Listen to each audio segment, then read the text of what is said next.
Кай берәүләр, мин беркемгә дә һәм бер нәрсәгә дә ышанмыйм диләр. Бу дөрес түгел.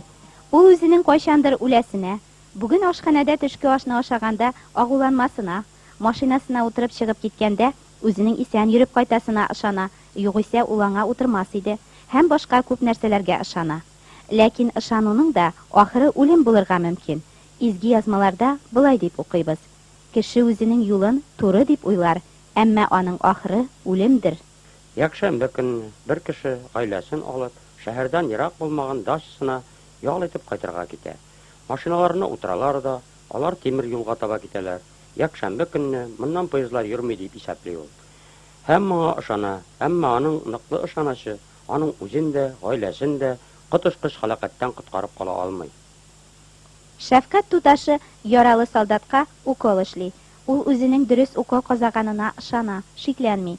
Әмма ул ялгыш икенче ампуланы алган була. Яралы шунда ук үлә.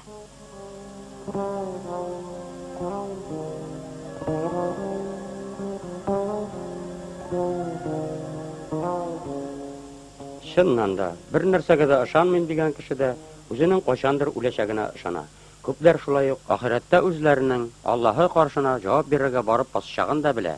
Шуны белә торып та, Аллаһының хузурына илтүче изге юлны эзләргә, табарга теләмәү нинди җилбәзәклек, ахмаклык, үзеңнең кадерле җаныңны, мәңгелек язмышыңны кешеләр кулына тапшыру.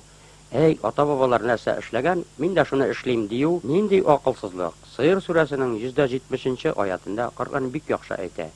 Әвәлгеләр белмәгәнме әллә? Дип сукыр хәлендә сукырларга ияргән кеше туры юлны һич тә тапмас.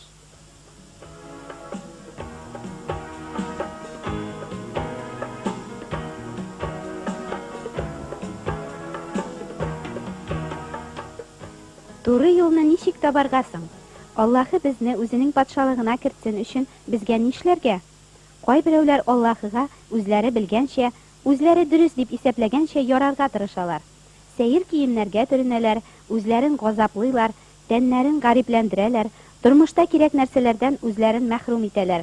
Кеше күзеннән еракка китеп, күп вакытларын гыйбадәт кылып үткәрәләр. Күпләр курбан чалып яки ураза тотып, намазлар укып һәм савап җыеп, ата-баба йолаларын һәм шәригать кануннарын үтәп, Аллаһыга ярарга тырышалар. Әмма канун тулысынча буйсынуны һәм тулысынча барсында гел генә үтәүне таләп итә. Аллаһы Тәгаләнең сүзе: канунны тулысынча даими үтәмәүче һәркем ләгънәт ителгән ди.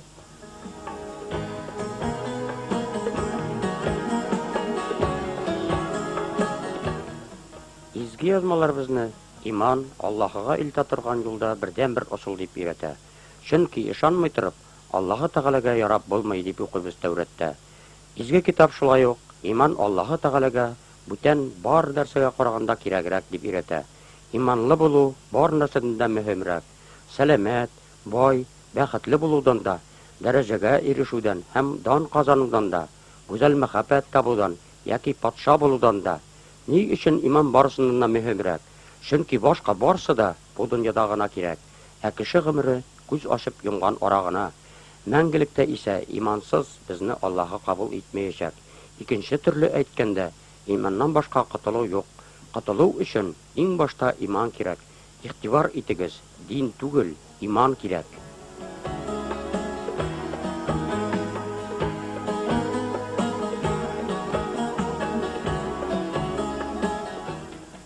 Әгәр дә иман кирәк икән, ул нәрсә соң диярсез сез? Иманны ничек аңларга? Мине тамак утыннан коткара алсын өчен минем иманым нинди һәм никадәр булырга тиеш соң? Изге язмаларда без мондый юлларны укыйбыз. Иман ул күзгә күренмәс нәрсәгә инану. Ягъни иман ул күрмичә ышану. Хәрефкә хәреф тәрҗемә иткәндә иман бирелү, үзеңне тапшыру, буйсыну дигәнне белдерә. Иман ул ышанычның югары билгесе. Моннан берничә ел элек Ниагара су шарлавы өстеннән сузылган бау буйлап бер тәгәрмәчле бәләкәй арба этеп барган кеше турында сөйлиләр. Меңләгән кешеләр аны сакланулы тавышлар белән кычкырып каршы алалар. Ул арбасына 2 ситтер туфрак салынган капчык куеп, бау өстеннән чыга һәм кире килә.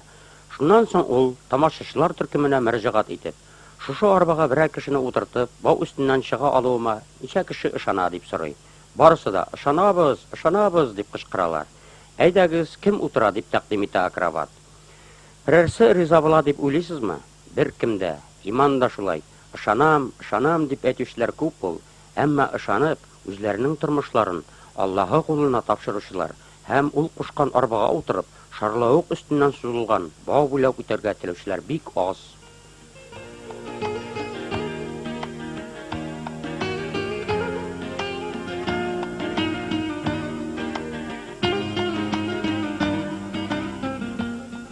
Иман ул Аллаһыга ышану дигән сүзләр белән күпләр ризалашалар. Ә ничек ышанырга соң? Бәлки синең мондый ышануың Аллаһыга бөтенләй ярамый торгандыр. Күпләр бит ышанабыз диләр. Ә изге язмада җиннәр дә Аллаһының барлыгына, берлегенә ышаналар һәм калтырап торалар диелә. Шулай булгач, җин шайтаннар да, иблиснең үзе дә Аллаһыга ярыйлар булып чыгамыни? Нинди ышану дөрес соң? Ничек Аллаһыга яраулы итеп ышанырга? Сезнең бу турыда уйланганыгыз бармы? Әллә бик күпләр кебек, Алла бер, ышанабыз аның барлыгына, берлегенә. Шулай булгач нинди ышану кирәк тагын? Ла илаха иллалла, ул иман китерү, шул сүзләрне гел кабатлап торсаң, тамукка китмисең, дип уйлыйсызмы?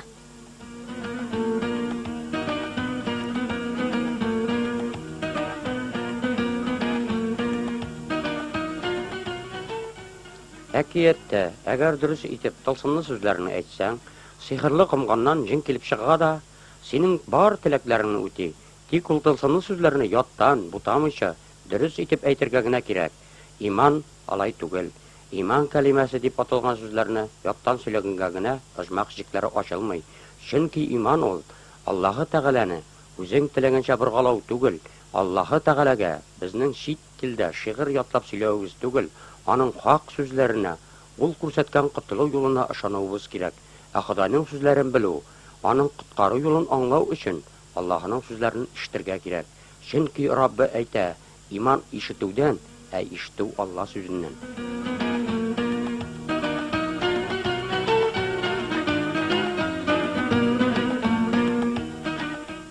Алла сүзе Коръән инде ул без мусулманнар өчен диләр безнең ата-бабаларыбыз.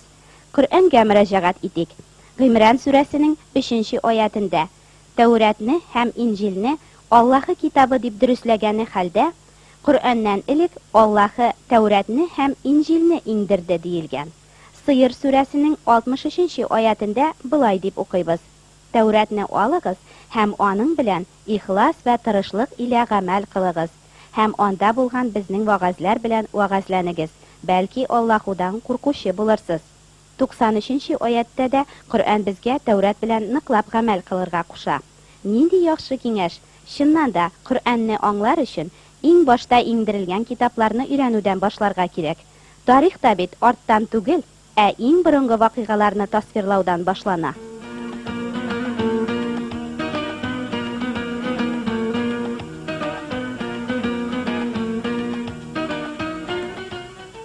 Тәүрәттә һәм Инҗилдә язылган вагазлар белән вагазлану, Аллаһының сүзе белән ныклап гамәл кылу, чыннан да бик мөһим. Чөнки Тәүрат безгә Аллаһы Тәгалә һәм аның бөек мәхәббәте, гынаһлы кешеләрне ничек үзенә яраклы итүе һәм иман итүчеләрне мәрхәмәте аша коткару турында сөйли. Әгәр сезгә кемдә булса, Тәүратны хәзер үзгәрткәннәр, ул бик үк дөрес түгел дисә, сез аңа Коръән сүзләре белән җавап бирә аласыз. Терлек сүрәсе 115-нче аят Аллаһының сүзләрен үзгәртүче һич юк. Ул ишетүче, белүче, чыннан да Аллаһы Тәгалә үзгәрмәй торган зат һәм аның сүзләре дә гомердән гомергә, буыннан буынга Аллаһы Тәгалә элекке гасырларда яшәүчеләргә бер төрле, ә хәзерге заман кешеләренә икенче төрле сөйләмәй. Ул кеше түгел, бүген бер төрле сөйләп, тагын берничә ел вакыт узгач, "Эй, теге әмерне дөрес бирмәгәнмен, ансын үтәмәгез, хәзер аның киресен үтәгез" дими ул. Аллаһының сүзләре гел хак, дөрес һәм үзгәрешсез.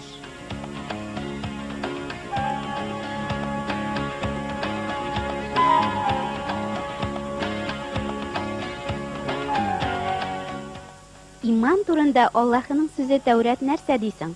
Нәрсәдән башлана ул Аллаһыга яраулы чын иман? Алланы аңлаучы, эзләүче бар микән дип, Ходай күктән Адәм улларына күз төшергән дип укыйбыз Забурда. Ә Ярмәй пәйгамбәр аша Ходай әйтә: Изләгез мине. Бар күңелегез белән изләсәгез, табарсыз. Чын иман Аллаһыны күңелең белән изләүдән, аның кем, нинди икәнен, бездән нәрсә көткәнен белергә теләүдән башлана. Худайны йөрәге белән изләмәгән кеше, аннан әле бик ерак һәм андый җанда иманның и хәрефе дә юк. Аллаһы үзен ихлас эзләүчене шунда ук күрә, һәм бу җанга үзенең хак сүзен ишетергә булыша. Бу эшне Аллаһының изге рухы, үзе генә белгән, без кешеләр өчен еш кына мөгъҗизалы булган юллар белән башкара. Аллаһыны эзләүче җан Худайның сүзләрен яки иман итүчеләрдән ишетә, яки Алла сүзе аның кулына эләгә. Я булмаса, изге рух аңа төшләр һәм күренешләр аша хакыйкатьне ача. Иман ишетүдән, ишетү Алла сүзеннән ди Тәүрат. Игътибар итегез, Алла сүзеннән, кеше сүзеннән дә, дин укытучылары сүзеннән дә, ата-бабалар сүзеннән дә түгел, иман Алла сүзеннән генә туа.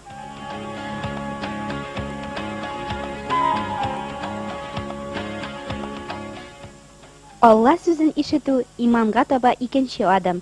Еш кына кешеләр шушы урында туктап калалар, чөнки өченче адым бездән Худайның сүзләренә ышанып, аңа буйсынуыбызны таләп итә. Менә монсын инде күпләр эшләргә теләми. Ни өчен дисезме? Чөнки безнең йөрәгебезгә ана каны белән үк буйсынырга теләмәүче рух минлелек кирип утырган. Ә ул беркемгә дә, хәтта Аллаһы Тәгаләгә дә буйсынырга теләми. Инде үзенә буйсынырга теләүчеләргә Ходай әйтә: "Тәүбә итегез һәм борылыгыз, гынаһлары өчен үкенеп, оялып, үзләренең Аллаһы каршында да, кешеләр каршында да гаепләрен танып, канунсыз сукмакларыннан борылучылар һәм Худайның үзе биргән корбан аша акланучылар Аллаһының иң гүзәл һәм иң кыйммәтле бүләге изге рухны кабул итәләр." Аллаһының сүзләренә иман итүчеләрне изге рух яңа җанга әверелдерә. Ходай аларның минлекле каты бәгырьләрен алып ташлап, Аллаһыны да, бар кешеләрне дә яратырга теләүче яңа йөрәк бирә. Бу йөрәккә изге рух мәхәббәт, шатлык һәм җан тынычлыгы урнаштыра. Менә шундый җан гына Худайга иман итүче була. Менә шундый иман гына кешенең йөрәген үзгәртүче, аны яңа Аллаһка ярарлы кешегә әверелдерүче иман гына. Чын иман була дип өйрәтә Тәүрат. Шундый иман гына безне тамак утыннан коткарып, алдыбызда оҗмах ишекләрен ача. Шулай итеп, чын иман 5 мөһим адымнан тора. Беренче адым Аллаһыны йөрәгең бар күңелең белән эзләү, аны танып белергә теләү. Икенче адым Аллаһының сүзләрен ишетү. Өченче адым Аллаһының сүзләренә ышанып, аңа буйсыну һәм аның сүзләрен үтәү. Дүртенче адым тәүбә итеп, гынаһлы юлларыңнан борылу. Һәм бишенче адым изге рухны кабул итеп, яңа җанга әверелү. Шулай итеп, сездә җаннарыгызны коткара ала торган иман барлыкка килер.